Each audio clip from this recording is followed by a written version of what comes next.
టెక్కల్లో, శ్రీకాకుళంలో మా party office పైన వైఎస్ఆర్సీపీ నాయకులు దాడి చేస్తే దానిపైన ఈ రోజు వరకు కూడా ఎటువంటి పురోగతి లేదు.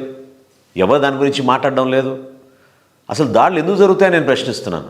బాబాసాహెబ్ అంబేద్కర్ గారు గర్వపడే విధంగా, ప్రజాస్వామ్యాన్ని కాపాడే విధంగా, రాజ్యాంగాన్ని గౌరవించే విధంగా ప్రతి కార్యక్రమం మా పార్టీ అధ్యక్షులు పవన్ కళ్యాణ్ గారు ప్రజల కోసం, రాష్ట్రం కోసం ఆయన రూపొందిస్తూ ఉంటారు.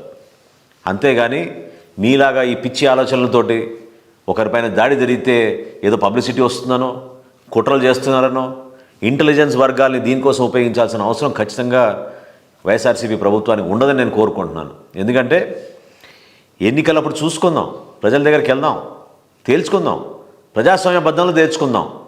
జనసేన పార్టీ వర్సెస్ వైఎస్ఆర్సీపీ ఎవరిపైన ప్రజలు మొగ్గు చూపుతారో, ఎవరిని ఆశీర్వదిస్తారో మనం అక్కడ తేల్చుకుందాం.